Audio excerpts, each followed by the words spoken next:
श्रीगुरुभ्यो नमः हरिः ओं योऽन्तः प्रविश्य मम वाचमिमां प्रसुप्तां सञ्जीवयत्यखिलशक्तिधरस्वधाम्ना अन्यांश्च हस्तचरणश्रवणत्वगादीन् प्राणान् नमो भगवते पुरुषाय तुभ्यं भवत्यदनुभावादेडमो कोऽपि वाग्मी जडमतिरपि जन्तुर्जायते प्राज्ञमौलिः सकलवचनचेतो देवता भारती सा मम वचसि धत्तां सन्निधिं मानसे च तपो विद्याविरक्त्यादिसद्गुणोऽघाकरानहं वादिराजगुरोन् वन्दे हयग्रीवपदाश्रयान् मुकोऽपि यत्प्रसादेन मुकुन्दशयनायते राजराजायते रिक्तो राघवेन्द्रं तमाश्रये ब्रह्मचर्य हरिप्रीतिसुविद्यावादशालिनः इष्टदान् कष्टहर्तॄन्नः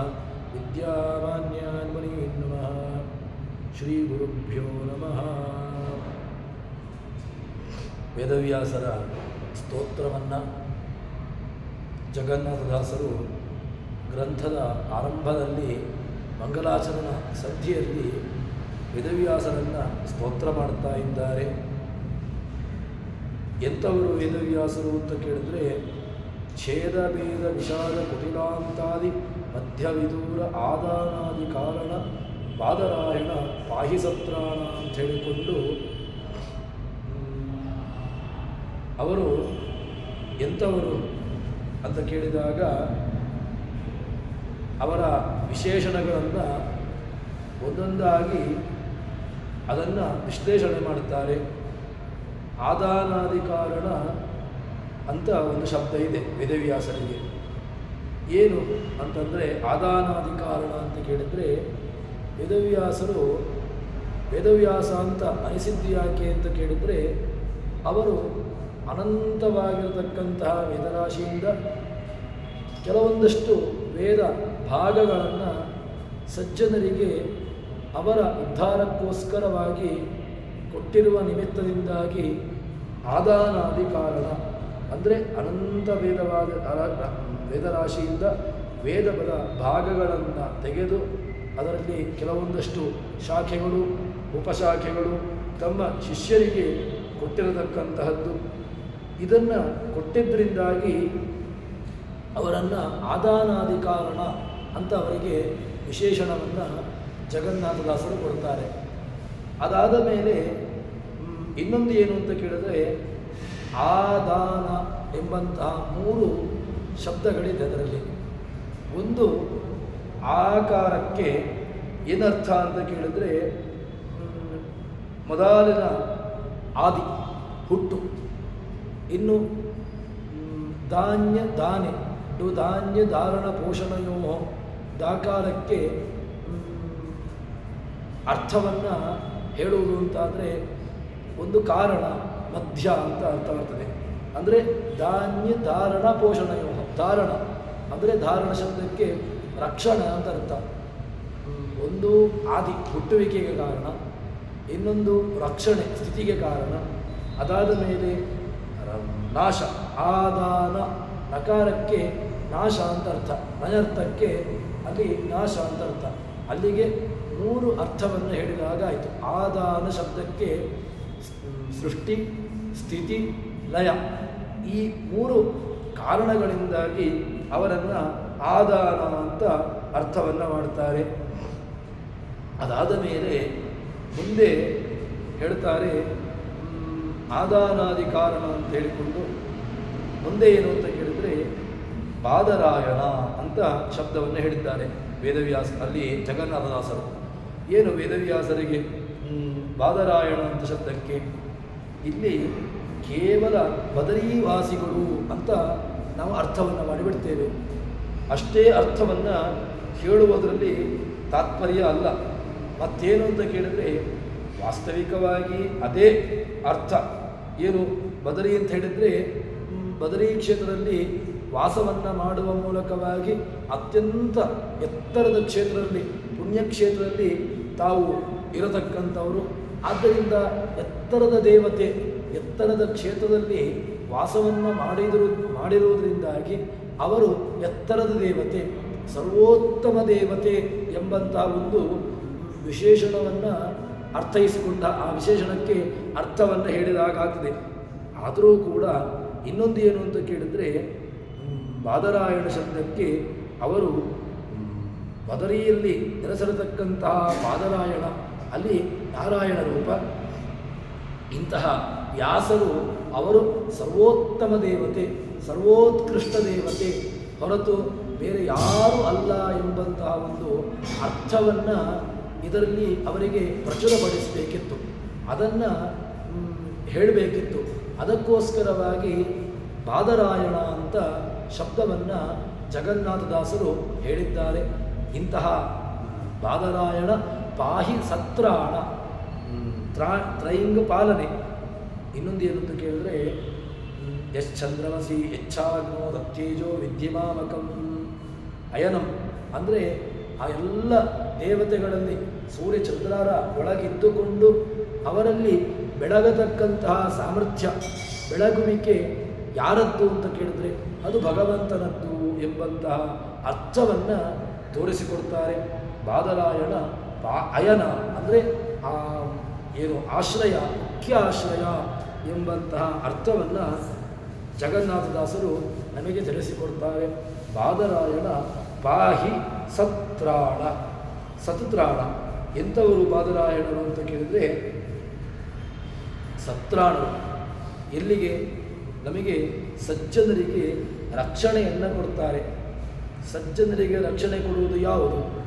ಸಜ್ಜನರು ಕೇವಲ ಏನೆಲ್ಲ ಆ ಕುಮತಗಳು ಯಾವುದೆಲ್ಲ ಆ ಸರ್ವೋತ್ತಮತ್ವಕ್ಕೆ ವಿರುದ್ಧವಾಗಿರತಕ್ಕಂತಹ ಮತಗಳು ಯಾವುದೆಲ್ಲ ಬಂತವೋ ಆ ಎಲ್ಲದಕ್ಕೂ ಕೂಡ ಈ ಶಾಸ್ತ್ರ, ವ್ಯಾಸರ ಶಾಸ್ತ್ರ ಅದು ರಕ್ಷಣೆಯನ್ನು ಕೊಡುವಂತಹದ್ದು. ಅಂದರೆ ಆ ಎಲ್ಲ ಶಾಸ್ತ್ರಗಳನ್ನು ಕೂಡ ನಿರಾಕರಣೆ ಮಾಡಿ ಈ ಶಾಸ್ತ್ರವೇ ತಾನು ತಮಗೆ ಯಾವ ಶಾಸ್ತ್ರದಲ್ಲಿ ಆಸಕ್ತಿ ಇದೆಯೋ ಅಥವಾ ಎಂತಹ ಶಾಸ್ತ್ರವನ್ನು ತಾವು ಒಪ್ಪಿಕೊಂಡಿದ್ದಾರೋ ಅಂತಹ ಶಾಸ್ತ್ರ ಸಜ್ಜನರಿಗೆ ರಕ್ಷಣೆ. ಸಜ್ಜನರಿಗೆ ರಕ್ಷಣೆ ಕೊಟ್ಟದ್ದು ಯಾವುದು? ಸಜ್ಜನರಿಗೆ ರಕ್ಷಣೆ ಕೊಟ್ಟಿರತಕ್ಕಂತಹ ಶಾಸ್ತ್ರ ಅದು ವೇದವ್ಯಾಸರ ಶಾಸ್ತ್ರ. ಆ ವೇದವ್ಯಾಸರ ಶಾಸ್ತ್ರದಿಂದಾಗಿ ಅವರಿಗೆ ರಕ್ಷಣೆ ಸಿಕ್ಕಿರತಕ್ಕಂತಹದ್ದು. ಹೀಗೆ ಆ ಸತ್ರಾಣ ಶಬ್ದಕ್ಕೆ ಅರ್ಥವನ್ನು ಹೇಳ್ತಾರೆ. ಇನ್ನೊಂದು ಏನು ಅಂತ ಕೇಳಿದ್ರೆ ಸತ್ ಶಬ್ದಕ್ಕೆ ಉತ್ತಮ ಅಂತ ಅರ್ಥ. ಏನು ಉತ್ತಮ? ಉತ್ತಮವಾಗಿರ್ತಕ್ಕಂತಹ ಶಾಸ್ತ್ರ. ಈ ವಾಯುವಾದಿ ಅವತಾರಗಳು ಅಥವಾ ಭೀಮ ಮಧ್ವಾದಿ ಅವತಾರಗಳು ಇವೆಲ್ಲವೂ ಕೂಡ ಸತತ್ರಾಣ ಅನ, ಸತ್ ತ್ರ ಅನ ಅಂತ ಅರ್ಥವನ್ನು ಹೇಳ್ತಾರೆ. ಸತ್ ಶಬ್ದಕ್ಕೆ ಭಗವಂತ ಅಂತ ಅರ್ಥ. ಅಂತಹ ಭಗವಂತ ಅನಂ ಯಾರನ್ನ? ಪ್ರಾಣನನ್ನು ಪಾಲಯತಿ. ಪ್ರಾಣದೇವರಿಗೂ ಕೂಡ ಪಾಲನೆಯನ್ನು ಅಂದರೆ ಅವರನ್ನೂ ಕೂಡ ಪಾಲನೆಯನ್ನು ಮಾಡತಕ್ಕಂಥವರು ಭಗವಂತ ಎಂಬಂತಹ ಅರ್ಥದಿಂದಾಗಿ ಇಲ್ಲಿ ಸತ್ರಾಣ ಶಬ್ದವನ್ನು ಜಗನ್ನಾಥದಾಸರು ಹಾಕಿದ್ದಾರೆ. ಹೀಗೆ ಅಂತಹ ಬಾದರಾಯಣ ಪಾಹಿ ಸತ್ರಾಣ ಎಂಬುದಾಗಿ ಇಲ್ಲಿ ಜಗನ್ನಾಥದಾಸರು ವ್ಯಾಸರ ಸ್ತೋತ್ರವನ್ನು ಮಾಡಿದ್ದಾರೆ. ಹೀಗೆ ಎಲ್ಲ ಸ್ತೋತ್ರಗಳನ್ನು ಯಾರನ್ನೆಲ್ಲ ಸ್ತುತಿಸಬೇಕೋ ಅವರೆಲ್ಲರನ್ನೂ ಕೂಡ ಚೆನ್ನಾಗಿ ಸ್ತುತಿಸಿದರು.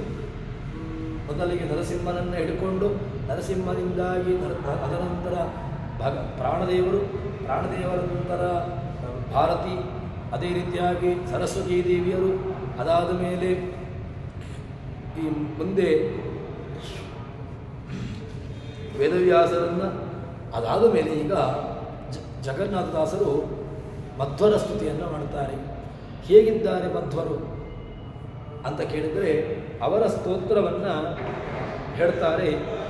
ಕ್ಷಿತಿಯೊಳಗೆ ಬರೆಯುವಂಥ ಮೊದಲಾದ ಅಧಿದುರಾತ್ಮರು 120 ಭಾಷ್ಯವ ರಚಿಸಿ ನಡುಮನೆ ಎಂಬ ಬ್ರಾಹ್ಮಣನ ಸತಿಯ ಜಠರದೊಳವತರಿಸಿ ಭಾರತೀ ರಮಣ ಮಧ್ವಾಭಿಧಾನದಿ ಚತುರ್ದಶ ಲೋಕದಲ್ಲಿ ಮೆರೆದ ಪ್ರತಿಮ ಗುಂದಿಸುವೆ. ಮಧ್ವರನ್ನು ಸ್ತೋತ್ರ ಮಾಡ್ತಾರೆ ಜಗನ್ನಾಥದಾಸರು. ಎಂಥವರು ಮಧ್ವರು ಅಂತ ಕೇಳಿದ್ರೆ, ಏನು ಈ ಬ್ರಹ್ಮಸೂತ್ರಾದಿಗಳಿಗೆ ಅತ್ಯಂತ ಭಾಷ್ಯವನ್ನು ರಚನೆ ಮಾಡುವ ಮೂಲಕವಾಗಿ ಏನು ಅವತಾರವನ್ನು ಮಾಡಿರತಕ್ಕಂಥವರಿದ್ದಾರೆ, ಅಂತಹ ಆ ದುರಾತ್ಮರನ್ನು ಏನು ಮೆಟ್ಟಿರತಕ್ಕಂಥವರು, ಅಂತಹ ಎಲ್ಲ ಶಾಸ್ತ್ರಗಳನ್ನು ಏಕವಿಂಶತಿ ಗುಭಾಷ್ಯ ದೂಷಕಂ ಅಂತ ಮಧ್ವವಿಜಯದಲ್ಲಿ ಪಂಡಿತಾಚಾರ್ಯರು ಹೇಳ್ತಾರೆ. 21 ಭಾಷ್ಯಗಳನ್ನು ಮಧ್ವರು ಬರುವುದಕ್ಕಿಂತ ಮೊದಲು 21 ಭಾಷ್ಯಗಳು ಬಂದು ಹೋಗಿವೆ. ಯಾವುದೆಲ್ಲ ಸೂತ್ರಗಳಿಗೆ ತಮ್ಮದೇ ಆಗಿರತಕ್ಕಂತಹ ವ್ಯಾಖ್ಯಾನವನ್ನು ಹೇಳಿರತಕ್ಕಂಥದ್ದು. ಅಂತಹ ಎಲ್ಲ ಭಾಷ್ಯಗಳಿಗೆ ಸರಿಯಾಗಿರತಕ್ಕಂಥ ಅರ್ಥವನ್ನು, ಭಗವಂತನ ಅಪ್ರತಿಮವಾಗಿರತಕ್ಕಂತಹ ಅರ್ಥವನ್ನು, ವಾಸ್ತವಿಕವಾಗಿರತಕ್ಕಂತಹ ಅರ್ಥವನ್ನು ತಿಳಿಸಿಕೊಟ್ಟಿರತಕ್ಕಂತಹದ್ದು. ಅಂತಹ 1+20 21ಕ್ಕಿಂತ ಅಧಿಕವಾಗಿರತಕ್ಕಂತಹ ಭಾಷ್ಯಗಳನ್ನೆಲ್ಲವನ್ನೂ ಕೂಡ ನಿರಾಕರಣೆ ಮಾಡಿ, ಅದರಂತರಲ್ಲಿ ನಡುಮನೆ ನಡಿಲ್ಲಾಯ ದಂಪತಿಗಳಲ್ಲಿ ಹುಟ್ಟಿ ತಾವು ಬ್ರಾಹ್ಮಣನ ಸತಿಯ ಜಠರದೊಳಗೆ ಅವತರಿಸಿ ತಾವು ಅವತಾರವನ್ನು ಮಾಡಿ ಏನು ಮಾಡಿದ್ರು ಅಂತ ಕೇಳಿದರೆ, ಮಧ್ವಾಭಿಧಾನದಿ ತಮ್ಮ ನಾಮಕರಣವನ್ನು ವೇದಗಳು ಹೇಳುವಂತೆ ಬಳಿತ್ಥಾರ್ಥಪೋಷೆ ಮಧ್ವ ಆದವೇ ಗುಹಾಸಂತಂ ಮಾತರಿಶ್ವ ಮಥಾಯಿತಿ ಎಂಬಂತೆ ಈ ಬಳಿತ್ಥಾ ಸೂಕ್ತ ಏನು ಪ್ರತಿಪಾದನೆ ಮಾಡುತ್ತದೆ, ಅಂತಹ ಬಳಿತ್ಥಾ ಸೂಕ್ತದ ಪ್ರತಿಪಾದನೆ ಮಾಡತಕ್ಕಂತಹ ಹೆಸರನ್ನು ತಾವು ಬಿಟ್ಟುಕೊಂಡು ಚತುರ್ದಶ ಲೋಕದಲ್ಲಿ, ಇಡೀ 14 ಲೋಕದಲ್ಲಿ ತಾವು ಮೆರೆದರು ಎಂಬುದಾಗಿ ವಾಯುದೇವರನ್ನು, ಮಧ್ವರೂಪಿಯಾಗಿರತಕ್ಕಂತಹ ವಾಯುದೇವರನ್ನು ಸ್ತೋತ್ರ ಮಾಡುತ್ತಾರೆ. ಏನೆಲ್ಲ ಈ ಕ್ರೋಧೈಕವಶ್ಯ ಅಂತ ಹೇಳಿಕೊಂಡು ಬೇರೆ ಬೇರೆ ಶಾಸ್ತ್ರಗಳಿಗೆ 21 ಶಾಸ್ತ್ರಗಳನ್ನು ಹೇಳ್ತಾರೆ. ಅದು ಭಾರತೀ ವಿಜಯ, ಸಂವಿಧಾನಂದ, ಬ್ರಹ್ಮಘೋಷ, ಶತಾನಂದ, ಉದ್ವರ್ತ, ವಿಜಯ, ರುದ್ರಭಟ್ಟ, ವಾಮನ, ಯಾದವ ಪ್ರಕಾಶ, ರಾಮಾನುಜ, ಭರ್ತೃಪ್ರಪಂಚ, ದ್ರವಿಡ, ಬ್ರಹ್ಮದತ್ತ, ಭಾಸ್ಕರ, ಪಿಶಾಚ, ಹೀಗೆ 21 ಭಾಷ್ಯಗಳು ಬಂದಿರತಕ್ಕಂತಹದ್ದು. ಆ ಎಲ್ಲ ಬ್ರಹ್ಮಸೂತ್ರಗಳಿಗೆ ಭಾಷ್ಯವನ್ನು, ಯಥಾರ್ಥವಾಗಿರತಕ್ಕಂತಹ ಭಾಷ್ಯವನ್ನು ತಾವು ರಚನೆ ಮಾಡಿ, ಉದಯನಾದಿಗಳು ಕೂಡ ವಿಷ್ಣುಕ್ರಾಂತ, ವಾದೀಂದ್ರ, ಮಾಧವದಾಸ, ಹೀಗೆ ಅನೇಕ ಜ್ಞಾನಿಗಳು ಅವರು ಭಾಷ್ಯವನ್ನು ಬರೆದಿದ್ದಾರೆ. ಆ ಎಲ್ಲ ಭಾಷ್ಯಗಳು ಕೂಡ ಏನಾಗಿತ್ತು ಅಂತ ಕೇಳಿದರೆ, ತಮ್ಮ ತಮ್ಮ ಮನಸ್ಸಿನಲ್ಲಿರತಕ್ಕಂಥ ವಿಚಾರವನ್ನು ಅವರು ಆ ಸೂತ್ರಗಳಿಗೆ ಬರೆದರು. ಆದರೆ ಆ ಎಲ್ಲ ಭಾಷ್ಯಗಳನ್ನು ಕೂಡ ಭಗವಂತನ ಉತ್ತಮತ್ವದ ವಿಷಯವನ್ನು, ಅದೇ ರೀತಿಯಾಗಿ ಜಗತ್ತಿನ ಸತ್ಯತ್ವ ವಿಚಾರವನ್ನು, ಇದೆಲ್ಲವನ್ನೂ ಕೂಡ ಪ್ರತಿಪಾದನೆ ಮಾಡಿ ಆ ಎಲ್ಲ ಭಾಷ್ಯಗಳನ್ನು ನಿರಾಕರಣೆ ಮಾಡಿದರು. ಅದಕ್ಕೋಸ್ಕರವಾಗಿ ಅತಿ ದುರಾತ್ಮರು ಯಾರೆಲ್ಲ ಈ ಜಗತ್ತನ್ನು ಇಲ್ಲ ಅಂತ ಹೇಳಲಿಕ್ಕೆ ಹೊರಟರು, ಆ ಎಲ್ಲ ಇಲ್ಲ ಎಂಬಂಥ ವಿಚಾರವನ್ನು ತಾವು ಅತ್ಯಂತ ವಿಶದವಾಗಿ, ವಿಸ್ತಾರವಾಗಿ ಅದನ್ನು ಪ್ರತಿಪಾದನೆ ಮಾಡಿದರು. ಹೀಗೆ ಅದನ್ನು ನಿರಾಕರಣೆ ಮಾಡಿ, ಅದಾದ ಮೇಲೆ ಮಧ್ಯಗೇಹಾಖ್ಯಗೇಹೆ ಅಂತ ಉಪನಿಷತ್ತು ವ್ಯಾಯುಸ್ತುತಿ ಹೇಳ್ತದೆ. ಮಧ್ಯಗೇಹ ಎಂಬಂತಹ ದಂಪತಿಗಳಲ್ಲಿ, ಅಂದರೆ ನಳಿಲ್ಲಾಯ ದಂಪತಿಗಳಲ್ಲಿ ತಾವು ಅವತಾರವನ್ನು ಮಾಡ್ತಾರೆ. ಮಾಡಿ ಏನು ಮಾಡ್ತಾರೆ ಅಂತ ಕೇಳಿದ್ರೆ, ಸತಿಯಜರದಳು ಅಂತ ಹೇಳ್ತಾರೆ. ಶುದ್ಧವಾಗಿರತಕ್ಕಂಥವರು ಯಾರು? ತಾವು ವಾಯುದೇವರು ಅವತಾರವನ್ನು ಮಾಡುತ್ತಾರೆ ಅಂತ ಹೇಳಿದರೆ, ಅದು ಅವರಿಗೆ, ವಾಯುದೇವರಿಗೆ ಈ ನಾವು ಜೀವನ ಹುಟ್ಟುವಿಕೆಯಂತೆ ಅವರಿಗೆ ಗರ್ಭವಾಸಾದಿ ದುಃಖಗಳನ್ನು ಕಲ್ಪನೆ ಮಾಡಲಿಕ್ಕೂ ಇಲ್ಲ. ಯಾಕೆ ಅಂತ ಕೇಳಿದ್ರೆ, ಗರ್ಭವಾಸಾದಿಗಳನ್ನು ಮೀರಿರತಕ್ಕಂತಹ ಜೀವರಾಶಿಗಳು ಲಕ್ಷ್ಮೀದೇವಿ, ಭಗವಂತ, ಭಾರತೀದೇವಿ, ಪ್ರಾಣದೇವರು, ಅದೇ ಅದೇ ರೀತಿಯಾಗಿ ಸರಸ್ವತಿ ಭಾರತೀಯರು ಇವರೆಲ್ಲರೂ ಕೂಡ ಈ ವ್ಯವಸ್ಥೆಯಿಂದ ಏನು ಗರ್ಭವಾಸಾದಿ ದುಃಖವನ್ನು ಅನುಭವಿಸದೇನೆ ನೇರವಾಗಿ ಅವತಾರವನ್ನು ಮಾಡಬೇಕು ಅಂತ ಅನಿಸಿದರೆ ತಾವು ನೇರವಾಗಿ ಅವತಾರವನ್ನು ಮಾಡತಕ್ಕಂಥವರು. ಇಂತಹ ಶುದ್ಧರಾಗಿರ್ತಕ್ಕಂಥವರು ಏನು ಮಾಡ್ತಾರೆ ಅಂತ ಕೇಳಿದರೆ ಹುಟ್ಟುತ್ತಾರಂತೆ. ಹುಟ್ಟಿದ್ದು ಎಲ್ಲಿ ಅಂತ ಕೇಳಿದರೆ ಜಗನ್ನಾಥದಾಸರು ಹೇಳ್ತಾರೆ, ಅವರು ಸತಿಯ ಜಡರನ್ನು ಅವತರಿಸಿ ಭಾರತೀರಮಣ ತಾವು ವಾಸ್ತವಿಕವಾಗಿ ಮಧ್ವರು ಹೌದು, ಆದರೆ ನನ್ನ ಮೂಲಾವತಾರ ಯಾವುದು ಅಂತ ಕೇಳಿದ್ರೆ ನಾನು ಭಾರತೀರಮಣನಾಗಿರ್ತಕ್ಕಂಥವನು ನಾನು. ಭಾರತೀರಮಣ ಎಂಬಂತಹ ಈ ವ್ಯವಸ್ಥೆ ಅದು ಬೇರೆ ಯಾರ್ದೂ ಅಲ್ಲ, ವಾಸ್ತವಿಕವಾಗಿ ಅದು ವಾಯುದೇವರದ್ದು. ಹಾಗೆ ಇವರೂ ಕೂಡ ಆ ವಾಯುದೇವರ ಅಂಶ ಎಂಬುದನ್ನು ತೋರಿಸಿಕೊಡುವುದಕ್ಕೋಸ್ಕರವಾಗಿ ಜಗನ್ನಾಥದಾಸರು ಭಾರತೀರಮಣನಾಗಿರತಕ್ಕಂಥವರು ಸತಿಯ ಜಠರದೊಳು ಅವತರಿಸಿ ಅವತಾರ ಎಂಬಂತಹ ಒಂದು ಪದವನ್ನು ಹಾಕಿದ್ದಾರೆ. ಅವತಾರವನ್ನು ಮಾಡಿ ಏನು ಅವರ ನಾಮಧೇಯ ಏನು ಅಂತ ಕೇಳಿದ್ರೆ ಅದಕ್ಕೆ ನಾಮವನ್ನು ಕೂಡ ಹೇಳ್ತಾರೆ, ಮಧ್ವ ಅಭಿಧಾನದಿ. ತಾವು ಮಧ್ವ ಎಂಬಂತಹ ಅಭಿಧಾನವನ್ನು, ಮಧ್ವ ಎಂಬಂತಹ ಹೆಸರನ್ನು ಇಟ್ಟುಕೊಂಡು ತಾವು ಹುಟ್ಟುತ್ತಾರೆ. ಇದು ಎಲ್ಲಿ ಬಂದಿದೆ ಅಂತ ಕೇಳಿದರೆ ಮಧ್ವ ಎಂಬಂತಹ ಅಭಿಧಾನ ಅದು ವೇದ ಪ್ರತಿಪಾದ್ಯ ಹೊರತು ಎಲ್ಲಿಯೋ ಒಂದು ಸಿಕ್ಕಿರತಕ್ಕಂತಹ ನಾಮಕರಣಕ್ಕೋಸ್ಕರವಾಗಿ ಇಟ್ಟಿರತಕ್ಕಂಥ ಹೆಸರಲ್ಲ.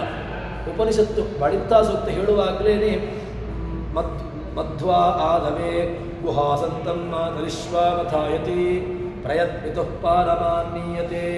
ಹೀಗೆ ಇನ್ನು ಯಸ್ಯ ತ್ರೇಣಿ ಉದಿತಾನಿ ವೇದವಚನೆ ರೂಪಾಣಿ ದಿವ್ಯಾನುಲಂ ಬಟ್ ತದ್ದರ್ಶತಂ ಇತ್ತಮೇವ ನಿಹಿತಂ ದೇವಸ್ಯ ಭರ್ಗೋ ಮಹತ್ ವಾಯೋರಾಮವಚೋನಯಂ ಪ್ರಥಮಕಂ ಪ್ರಕ್ಷೋದತೀಯಂ ವಪು ಮಧ್ವೋ ಯತ್ತು ತೃತೀಯ ವೇದಮನ ಗ್ರಂಥಕೃತ ಕೇಶವೇ ಅಂತ ಹೇಳಿಕೊಂಡು ಪಂಡಿತಾಚಾರ್ಯರು ಕೂಡ ಅವರನ್ನು ಆ ಮಧ್ವ ಎಂಬಂತಹ ಹೆಸರು ಅದು ವೇದ ಪ್ರತಿಪಾದ್ಯ. ವೇದದಲ್ಲಿ ಏನು ಆ ಮಧ್ವ ಎಂಬಂತಹ ನಾಮಧೇಯ ಇದೆಯೋ ಅದೇ ನಾಮಧೇಯವನ್ನು ಇಟ್ಟುಕೊಂಡು ತಾವು ಅವತಾರವನ್ನು ಮಾಡಿರತಕ್ಕಂಥವರು ಎಂಬಂತಹ ವಿಶೇಷವಾಗಿರತಕ್ಕಂತಹ ಅಂಶವನ್ನು ನಮ್ಮ ಮುಂದೆ ತೆರೆದಿಡುತ್ತಾರೆ. ಈ ವೇದ ಪ್ರತಿಪಾದ್ಯಮಾನವಾಗಿರ್ತಕ್ಕಂಥವರು ಯಾಕೆ ಮಧ್ವ ಶಬ್ದಕ್ಕೆ ಏನು ಅರ್ಥ ಅಂತ ಕೇಳಿದ್ರೆ ಭಾಷ್ಯದಲ್ಲಿ ಒಳ್ಳೆಯ ಅರ್ಥವನ್ನು ಹೇಳ್ತಾರೆ. ಅದೇನು ಅಂತ ಕೇಳಿದ್ರೆ ಯಾಕೆ ಮಧ್ವ ಎಂಬಂಥ ಹೆಸರನ್ನೇ ಇಟ್ಟುಕೊಂಡ್ರು, ಇದಕ್ಕಿಂತ ಬೇರೆ ಏನಾದರೂ ಕೂಡ ಹೆಸರುಗಳಿತ್ತಲ್ವ, ಇನ್ನಿತರವಾಗಿರತಕ್ಕಂಥ ಹೆಸರುಗಳನ್ನು ನಾಮಕರಣವನ್ನು ಇಟ್ಟುಕೊಂಡು ಬರ್ಬೋದಿತ್ತಲ್ವ ಅಂತ ಕೇಳಿದ್ರೆ ಅದಕ್ಕೆ ಭಾಷ್ಯದ ಮಾತನ್ನು ಕೊಡ್ತಾರೆ. ಅದೇನು ಅಂತ ಕೇಳಿದ್ರೆ ಮಧ್ವಿತ್ಯಾನಂದ ಉದ್ದಿಷ್ಟ ವೇದ ತೀರ್ಥಮುದಾಹೃತಂ ಮಧ್ವ ಆನಂದ ತೀರ್ಥಶ್ಚ ತೃತೀಯ ಮಾರುತೇತನು. ಮಧ್ವ ಶಬ್ದಕ್ಕೆ ಅರ್ಥ ಏನು ಅಂತ ಕೇಳಿದ್ರೆ ಆನಂದವನ್ನು ಕೊಡತಕ್ಕಂತಹದ್ದು. ಯಾರಿಗೆ? ಯಾರು ಸಜ್ಜನರು ಅಂತ ಇದ್ದಾರೋ ಅಂತಹ ಸಜ್ಜನರಿಗೆ ಅಂದರೆ ವಾಗತಿ ಗಂಧನಯೋ ಒಳ್ಳೆಯ ಆನಂದವನ್ನು ಕೊಡತಕ್ಕಂತಹದ್ದು. ಆನಂದವನ್ನು ಕೊಡತಕ್ಕಂತಹದ್ದು ಯಾವುದು ಅಂತ ಕೇಳಿದ್ರೆ ಇನ್ನೊಂದು ಅರ್ಥ ಹೇಳ್ತಾರೆ, ಶಬ್ದಕ್ಕೆ ತೀರ್ಥಮುದಾಹೃತಂ, ತೀರ್ಥ ಶಬ್ದಕ್ಕೆ ಶಾಸ್ತ್ರಗಳು ಅಂತ ಅರ್ಥ. ಅಲ್ಲಿಗೆ ಆನಂದದಾಯಕವಾಗಿರತಕ್ಕಂತಹ ಶಾಸ್ತ್ರವನ್ನು ಕೊಟ್ಟಿರತಕ್ಕಂತಹದ್ರಿಂದಾಗಿ ಅವರಿಗೆ ಮಧ್ವ ಎಂಬಂತಹ ಹೆಸರು ಅನ್ವರ್ಥಕವಾಯಿತು ಎಂಬಂತಹ ವಿಶೇಷಣವನ್ನು ಇಲ್ಲಿ ಭಾಷ್ಯದಲ್ಲಿ ನಮಗೆ ಅದನ್ನು ತೋರಿಸ್ತಾರೆ. ಹೀಗೆ ಆ ಮಧ್ವ ಎಂಬಂತಹ ಹೆಸರು ಅದು ಸಾರ್ಥಕ ಹೊರತು ಅವರಿಗೆ ಯಾವುದೇ ರೀತಿಯಾಗಿರ್ತಕ್ಕಂತಹ ಕೇವಲ ನಾಮಕೆ ವಾಸ್ತೆ ಅಂತ ಹೇಳ್ತೇವಲ್ವ, ಆ ರೀತಿಯಾಗಿರ್ತಕ್ಕಂಥ ಹೆಸರಲ್ಲ. ಪ್ರಾಣದೇವರದ್ದಾಗಲಿ ಅಥವಾ ಭಗವಂತನದ್ದು ನೇರವಾಗಿ ಅದು ಸಾರ್ಥಕ ಹೆಸರುಗಳೇ. ಯಾವ ನಾಮವನ್ನು ಬೇಕಾದರೂ ನೀವು ಸಮನ್ವಯ ಮಾಡಿ, ಅದರ ಎಟಿಮಾಲಜಿ ಅದನ್ನು ಪದಗಳನ್ನು ತುಂಡರಿಸಿದಾಗ ಅದಕ್ಕೆ ಒಳ್ಳೆ ರೀತಿಯಾಗಿರತಕ್ಕಂತಹ ಅರ್ಥವನ್ನು ಹೇಳಲಿಕ್ಕೆ ಬರ್ತದೆ. ಅದೇ ರೀತಿಯಾಗಿ ವಾಯುದೇವರ ನಾಮಗಳು ಕೂಡ ಅತ್ಯಂತ ಉಚಿತವಾಗಿರತಕ್ಕಂತಹ ನಾಮಗಳು ಎಂಬಂತಹ ವಿಚಾರವನ್ನು ನಮಗೆ ಭಾಷ್ಯ ತೋರಿಸಿಕೊಡ್ತದೆ. ಹೇಗೆ ಅಂತ ಕೇಳಿದರೆ ಮೆರೆದ. ಎಂಥವರು ಅಂತ ಕೇಳಿದರೆ ಒಳ್ಳೆಯ ತಾವು ಆಚಾರ್ಯರು ಅವತಾರವನ್ನು ಮಾಡುವಾಗಲೇ ನಡಿಲ್ಲಾಯ ದಂಪತಿಗಳು ಪೂರ್ವೇಪಿ ಕರ್ದವ ಪರಾಶರ ಪಾಂಡುರುಖ್ಯ ಯತ್ಸೇವಯ ಗುಣಗಣಾಢ್ಯವಪತ್ಯಮಾಪೋ ಸಂಪೂರ್ಣ ಸದ್ಗುಣತನಂ ಕರುಣಾಮೃತಾಬ್ಧಿಂ ನಾರಾಯಣಂ ಕುಲಪತಿಂ ಶರಣಂ ವ್ರಜೇಮ ಅಂತ ನಡಿಲ್ಲಾಯ ದಂಪತಿಗಳು ಅನಂತೇಶ್ವರದಲ್ಲಿರತಕ್ಕಂತಹ ಅನಂತಾಸನನ್ನು ತಾವು ಪ್ರಾರ್ಥನೆಯನ್ನು ಮಾಡಿ ತನ್ಮೂಲಕವಾಗಿ ಬಂದಿರತಕ್ಕಂತಹದ್ದು. ಅಂತಹ ನಡಿಲ್ಲಾಯ ದಂಪತಿಗಳು ಸೇವೆ ಮಾಡಿದ್ದು ಯಾರನ್ನ ಅಂತ ಕೇಳಿದರೆ ಅನಂತಾಸನನ್ನು, ಅನಂತೇಶ್ವರದಲ್ಲಿರತಕ್ಕಂತಹ ಅನಂತನನ್ನು ಸೇವೆ ಮಾಡಿ ತನ್ಮೂಲಕವಾಗಿ ತಮಗೆ ಭಗವಂತನೇ ಅಂದರೆ ಭಾರತೀಯ ರಮಣನಾಗಿರ್ತಕ್ಕಂಥವನು ಬರಬೇಕು, ತಾನು ಅವತಾರವನ್ನು ಮಾಡಬೇಕು ಅಂತ ಹೇಳಿಕೊಂಡು ತಾವು ಸೇವೆಯನ್ನು ಮಾಡುವ ಮೂಲಕವಾಗಿ ಜಗತ್ತಿಗೆ ಬಂದಿರತಕ್ಕಂತಹದ್ದು. ಅಂತಹ ಜ್ಞಾನಿಗಳಿಗೆ ಒಳ್ಳೆಯ ಆಚಾರ್ಯರು ಬೇಕಾದಷ್ಟು ಲೀಲೆಗಳನ್ನು ತಮ್ಮ ಆಶ್ರಮಕ್ಕಿಂತ ಮೊದಲೂ ಕೂಡ ತೋರಿಸಿದ್ದಾರೆ. ಆಶ್ರಮವಾದ ನಂತರವೂ ಕೂಡ ಅನೇಕವಾಗಿರತಕ್ಕಂಥ ವಾದಿಗಳ ಜೊತೆಗೆ ತಾವು ವಾದವನ್ನು ಮಾಡುವ ಮೂಲಕವಾಗಿ ಆ ಎಲ್ಲ ದುರ್ವಾದಿಗಳನ್ನು ಖಂಡನೆ ಮಾಡಿರತಕ್ಕಂತಹದ್ದು ಆಚಾರ್ಯರ ವೈಶಿಷ್ಟ್ಯ. ಅಂತಹ ಆಚಾರ್ಯರನ್ನು ಜ್ಞಾನಿಗಳು ಏನು ಕರೀತಾರೆ ಅಂತ ಕೇಳಿದರೆ ಈ ರೀತಿಯಾಗಿ ಅವರನ್ನು ಉಪಾಸನೆ ಮಾಡ್ತಾರೆ ಅಂತ ಹೇಳಿಕೊಂಡು ಮಧ್ವರ ವಿಶೇಷವನ್ನು ಹೇಳ್ತಾರೆ.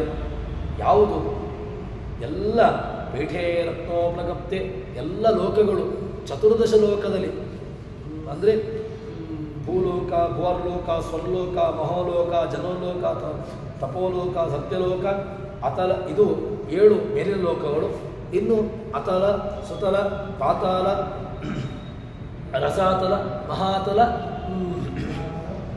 ಹೀಗೆ 7 ಮೇಲ್ಲೋಕಗಳು, 7 ಕೆಳಗಿನ ಲೋಕಗಳು. ಈ ಎಲ್ಲ 14 ಲೋಕಗಳಲ್ಲಿಯೂ ಕೂಡ ತಮ್ಮ ಕೀರ್ತಿಯನ್ನು ತಾವು ಮೆರೆದು ತನ್ಮೂಲಕವಾಗಿ ಎಂಥವರು ಅಂತ ಕೇಳಿದರೆ ಪೀಠೇ ರತ್ನೋಪಕಪ್ತೆ ರಚರಚನ ಜ್ಯೋತಿಷಾ ಸಂದೇಶಣ್ಣಂ ಅವರ ಹಿರಿಮೆಯನ್ನು ವಾಯುಸ್ತುತಿಯು ಕೂಡ ಹೇಳ್ತದೆ. ಎಂತಹದ್ದು ಅಂತ ಕೇಳಿದರೆ ಸೇವಂತೆ ಮೂರ್ತಿಮತ್ಯ ಸ್ವಚರಿತಚರಿತಂ ಭಾತಿ ಗಂಧರ್ವಗೀತಂ ಪ್ರತ್ಯೇಕಂ ದೇವ ಸಂಸತ್ವಪಿ ತವ ಭಗವನ್ ಅರ್ಥಿಸದ್ಯೋವದೋಷು. ಅವರ ವಾಯುದೇವರ ವಿಚಾರವನ್ನು ದೇವತೆಗಳು ಕೂಡ ತಮ್ಮ ಸಮೂಹದಲ್ಲಿ ಗಾಯನ ಮಾಡ್ತಾರೆ ಅಂತ ಹೇಳಿಕೊಂಡು. ಯಾಕೆ ಅಂತ ಕೇಳಿದರೆ ವಾಯುದೇವರ ವೈಶಿಷ್ಟ್ಯವೇ ಅಂಥದ್ದು. ಅವರ ವೈಶಿಷ್ಟ್ಯ ಅಷ್ಟು ವಿಲಕ್ಷಣವಾಗಿರತಕ್ಕಂತಹ ವೈಶಿಷ್ಟ್ಯವುಳ್ಳವರು. ಹೀಗೆ ಆ ತ್ರೈಲೋಕ್ಯಜಾರಾಗಿರ್ತಕ್ಕಂತಹ ವಾಯುದೇವರು ತಾವು ಅವತಾರವನ್ನು ಮಾಡುವ ಮೂಲಕವಾಗಿ ಎಲ್ಲ ಶಾಸ್ತ್ರಗಳು ಏನೆಲ್ಲ ಆ ಭಾಷ್ಯಗಳು ಇತ್ತು ಅದೆಲ್ಲವನ್ನು ನಿರಾಕರಣೆ ಮಾಡುವ ಮೂಲಕವಾಗಿ ತಾವು ಯಥಾರ್ಥವಾಗಿರತಕ್ಕಂತಹ ವಿಚಾರವನ್ನು ಜಗತ್ತಿನ ಮುಂದೆ ಅದನ್ನು ಪ್ರಚುರಪಡಿಸ್ತಾರೆ. ಮತ್ತು ಇನ್ನೊಂದು ಏನಂತ ವಿಶೇಷಣ ಕೊಟ್ಟದ್ದವರಿಗೆ ಅಂತ ಕೇಳಿದರೆ ಅವತರಿಸಿ ಭಾರತೀಯ ರಮಣ ಚತುರ್ದಶ ಲೋಕದಲ್ಲಿ ಮೆರೆದ ಅಪ್ರತಿಮ ಗುರುತಿಸಿವೆ. ಎಂಥವರು ವಾಯುದೇವರು ಅಂತ ಕೇಳಿದರೆ ಅವರು ಅಪ್ರತಿಮ ಇದೇ ಮನಃಪ್ರತಿಭೋ ಮಧ್ವಾ ಆದವೇ ಗುಹಾಸಂತಂ. ಅವರು ಅಪ್ರತಿಮರು. ಅವರಿಗೆ ಒಂದು ಹೋಲಿಕೆ ಏನಾದರೂ ಕೂಡ ಒಂದು ವಾಸ್ತವಿಕವಾಗಿರತಕ್ಕಂತಹ ಸಮಾನವಾಗಿರತಕ್ಕಂತಹ ಒಂದು ವ್ಯವಸ್ಥೆ ಉಂಟಾ ಅಂತ ಕೇಳಿದರೆ ಇಲ್ಲವೇ ಇಲ್ಲ. ಅಪ್ರತಿಮ. ಇನ್ನೊಂದನ್ನು ನಾವು ವಿಶೇಷಣವಾಗಿ ಹೇಳಲಿಕ್ಕೆ ಸಾಧ್ಯವೇ ಇಲ್ಲ. ಅಂತಹ ಅಪ್ರತಿಮರಾಗಿರತಕ್ಕಂಥವರು ಎಲ್ಲಿ ಅವರನ್ನು 3 ಅವತಾರದಲ್ಲಿ ನೋಡಿದಾಗಲೂ ಕೂಡ ಅವರಿಗೆ ಸರಿಯಾಗಿರತಕ್ಕಂಥ ಒಂದು ಇನ್ನೊಂದು ಪ್ರತಿಭೆ ಸಿಗಲೇ ಇಲ್ಲ. ವಾಯುದೇವರನ್ನು ಹನುಮಂತ ಅವತಾರದಲ್ಲಿ ನೋಡಿದರೆ ಹನುಮಂತನಾಗಿರ್ತಕ್ಕಂಥ ಸಂದರ್ಭದಲ್ಲಿ ಅವರ ಚರ್ಯೆಗಳನ್ನು ನೋಡಿದರೆ ಯಾರೂ ಮಾಡದೇ ಇರತಕ್ಕಂತಹ ಚರ್ಯೆಗಳನ್ನು ಮಾಡಿದ್ದಾರೆ. ಯೋಜನ 100 ಯೋಜನ ವಿಸ್ತೀರ್ಣವಾಗಿರತಕ್ಕಂತಹ ಆ ಸಾಗರವನ್ನು ದಾಟಿ ತಾನು ಆ ಲಂಕೆಗೆ ಹೋಗಿ ಅಲ್ಲಿ ಆ ಸೀತಾ ವಿಚಾರವನ್ನು ಸರಿಯಾಗಿ ಅದನ್ನು ತಿಳಿಸಿ ಅದೇ ರೀತಿಯಾಗಿ ಅಲ್ಲಿ ಏನು ಮಾಡಬೇಕು, ಆ ರಾವಣನ ಎಲ್ಲ ವನಗಳನ್ನು ಪುಡಿ ಮಾಡಿ ಅಲ್ಲಿಂದ ಚೂಡಾವಣಿಯನ್ನು ರಾಮದೇವರಿಗೆ ತಂದಿರತಕ್ಕಂತಹ ಒಂದು ದೃಷ್ಟಾಂತ. ಇದು ಯಾರಿಂದಲೂ ಮಾಡದೇ ಇರತಕ್ಕಂತಹ ಇದೊಂದು ದೃಷ್ಟಾಂತವನ್ನು ಅಪ್ರತಿಮ ಅಂತ ಹೇಳೋದಕ್ಕೆ ನಾವು ಅನ್ವಯ ಮಾಡಬಹುದು. ಅದಾದ ಮೇಲೆ ಎರಡನೇ ಅವತಾರವನ್ನು ಇಟ್ಟುಕೊಂಡಾಗ ಭೀಮಾವತಾರವನ್ನು ಇಟ್ಟುಕೊಂಡ್ರೆ ಭೀಮಾವತಾರದಲ್ಲಿಯೂ ಕೂಡ ಇಂತಹ ಅನೇಕ ಕೀಚಕಾದಿಗಳನ್ನು, ದುರ್ಯೋಧನಾದಿಗಳನ್ನು, ಇನ್ನೂ ಬೇಕಾದಷ್ಟು ದುಶ್ಯಾಸನಾದಿಗಳನ್ನು ಪೂರ್ತಿ ಅವರನ್ನು ನಜ್ಜುಗುಜ್ಜನ್ನಾಗಿ ಮಾಡಿ ಅವರು ಯಾರಿಗೆ ಭಯಪಡ್ತಾ ಇರೋದಿಲ್ಲ. ಆದರೆ ಪೂರ್ತಿಯಾಗಿ ಭಯಪಡ್ತಾ ಇದ್ದದ್ದು ಎಲ್ಲಿ ಅಂತ ಕೇಳಿದ್ರೆ, ಇಲ್ಲಿ ಪಾಂಡವರು ವನವಾಸಕ್ಕೆ ಹೋದಾಗಲೂ ಕೂಡ ಭಯಪಡ್ತಾ ಇದ್ದದ್ದು ಅವರು ಬಂದರೆ ಅಂತ ಹೇಳಿಕೊಂಡು ಅಷ್ಟು ಒಳಗಿನಿಂದ ಎಲ್ಲಿ ತಾನು ವಿಶಿಷ್ಟವಾಗಿ ದುರ್ಯೋಧನಾದಿಗಳನ್ನು ಒಂದು ರೀತಿಯಾಗಿ ಭಯಪಟ್ಟುಕೊಂಡು ಇರತಕ್ಕಂತಹ ವ್ಯವಸ್ಥೆಯನ್ನು ಮಾಡಿರತಕ್ಕಂತಹ ಕೀರ್ತಿ ಅದು ಭೀಮಸೇನನಿಗೆ. ಹೀಗೆ ಅಲ್ಲಿಯೂ ಕೂಡ ಅಪ್ರತಿಮ ಭೀಮಸೇನರ ಚರ್ಯೆಗಳು ಅದು ಸಾಮಾನ್ಯ ಅಲ್ಲ. ಅದಾದ ಮೇಲೆ ಮೂರನೇ ಅವತಾರವನ್ನು ಇಟ್ಟುಕೊಂಡ್ರೆ ಅಲ್ಲಿ ಮಧ್ವಾವತಾರವನ್ನು ತಾವು ತಾಳಿ ಜಗತ್ತಿಗೆ ಬಂದಾಗ ಅಲ್ಲಿಗೆ ಅಪ್ರತಿಮತ್ವವನ್ನು ಹೇಳಬೇಕು ಅಂತ ಇಲ್ಲ. ತಮ್ಮ ವೇದವ್ಯಾಸರ ಸೂತ್ರಗಳಿಗೆ ಯಥಾರ್ಥವಾಗಿರತಕ್ಕಂಥ ಅರ್ಥವನ್ನು ಹೇಳಬೇಕು ಅಂತಾದರೆ ಅವರಲ್ಲಿರ್ತಕ್ಕಂತಹ ಅಪ್ರತಿಮ ಸಾಮರ್ಥ್ಯ ಅದು ಯಾರನ್ನೂ ಇರಲಿಕ್ಕೆ ಸಾಧ್ಯ ಇಲ್ಲ. ಹೀಗೆ ಅತ್ಯಂತ ವಿಲಕ್ಷಣವಾಗಿರತಕ್ಕಂತಹ ಒಂದು ವಿಚಾರಗಳನ್ನು ನಾವು ಮಧ್ವರ ಅಲ್ಲಿ ವಾಯುದೇವರ 3 ಅವತಾರಗಳಲ್ಲಿಯೂ ಕೂಡ ನಾವು ಇದನ್ನು ಗಮನಿಸಬಹುದು. ಹೀಗೆ ಅಪ್ರತಿಮರು ಅಂತ ಎಂಬುದನ್ನು ಹೇಳ್ತಾರೆ. ಮತ್ತು ಇನ್ನು ಅಪ್ರತಿಮ ಅಂತ ಹೇಳಿಕೊಂಡು ಇನ್ನೊಂದು ಏನು ಅಂತ ಕೇಳಿದ್ರೆ ಇನ್ನೊಂದು ಅರ್ಥವನ್ನು ಹೇಳ್ತಾರೆ. ಅದೇನು ಅಂತ ಕೇಳಿದ್ರೆ, ಬ್ರಹ್ಮ ನಿರಭಿಮಾನಿತ್ವಾತ್ ಶರೀರ ಅಪರ್ಯಯಶರ್ಯವಾನ್. ಅಂದರೆ ಈ ದೇಹ ಅಪ್ರತಿಮ. ಯಾರಿಗೆ? ವಾಯುದೇವರಿಗೆ ಶರೀರ ಸಂಪರ್ಕವೇ ಇಲ್ಲ. ವಾಯುದೇವರಿಗೂ ಕೂಡ ಅಪ್ರಾಕೃತ ಶರೀರ, ಅವರಲ್ಲಿಯೂ ಕೂಡ ಈ ಪ್ರತಿಮಾ ಶರೀರ, ಈ ನಮ್ಮಂತೆ ವಾಸ್ತವಿಕವಾಗಿರತಕ್ಕಂಥ ಏನು ಶರೀರವನ್ನು ನಾವು ಕಲ್ಪನೆ ಮಾಡಲಿಕ್ಕೆ ಸಾಧ್ಯ ಇಲ್ಲ, ಅಂತಹ ಅಪ್ರತಿಮ ಶರೀರ ಉಳ್ಳವರು ವಾಯುದೇವರು. ಹೀಗೆ ಆ ಅಪ್ರತಿಮ ಶರೀರ ಅಂತ ಎಂಬುದನ್ನು ಸಮನ್ವಯ ಮಾಡ್ತಾರೆ. ಅದಾದ ಮೇಲೆ ಮುಂದಿನ ವಿಶೇಷಣ ಅದು ಏನು ಅಂತ ಕೇಳಿದ್ರೆ, ಅಪ್ರತಿಮೆಗೆ ವಂದಿಸುವೆ. ಈ ಅಂತಹ ಮಧ್ವರಿಗೆ ನಾನು ವಂದಿಸ್ತೇನೆ ಎಂಬುದಾಗಿ ಇದಕ್ಕೆ ಪ್ರಮಾಣಗಳು ಬೇಕಾದಷ್ಟಿದೆ. ಪಂಡಿತಾಚಾರ್ಯರ ಇದರಲ್ಲಿಯೂ ಕೂಡ ಭೀಮಸೇನ ಸಮೋ ನಾಸ್ತಿ ಸೇನಯೋರ್ಮಯೋರಪಿ ಪಾಂಡಿತ್ಯೇ ಚ ಪಟುತ್ವೇ ಚ ಶೂರತ್ವೇ ಚ ಬಲೇಪಿ ಚ. ಅದಾದ ಮೇಲೆ ಹನುಮಸ್ ಪುಮಾನ್ ಕೊಚಕಶ್ಚನೈವ ಅಂತ ಹೇಳಿಕೊಂಡು ಇನ್ನಷ್ಟು ಅವರ ಹನುಮಂತನ ವ್ಯವಸ್ಥೆಯಲ್ಲೂ ಕೂಡ ಹನುಮಂತನಿಗೆ ಸಮಾನವಾಗಿರತಕ್ಕಂಥ ಒಬ್ಬ ವ್ಯಕ್ತಿ ಪುಮಾನ್ ಕ್ವಚ ಕಶ್ಚನ ಏವ ನಾಸ್ತಿ, ಯಾರೂ ಕೂಡ ಇರ್ಲಿಕ್ಕೆ ಸಾಧ್ಯ ಇಲ್ಲ ಅಂತ ಹೇಳಿಕೊಂಡು ಹೇಳ್ತಾರೆ. ಇನ್ನು ನಚ ಮತ್ತು ಸಮೋ ಗುರು, ಮಧ್ವರಿಗೆ ಸಮಾನವಾಗಿರತಕ್ಕಂಥ ಇನ್ನೊಬ್ಬ ಗುರುಗಳು ಅದೂ ಇರ್ಲಿಕ್ಕೆ ಸಾಧ್ಯ ಇಲ್ಲ. ಹೀಗೆ 3 ಅವತಾರಗಳನ್ನು ಕೂಡ ತುಲನೆ ಮಾಡಿದರೆ ಅದು 3 ಅವತಾರಗಳು ಒಂದೇ. ಯಾಕೆ? ವಾಯುದೇವರ ಅವತಾರ.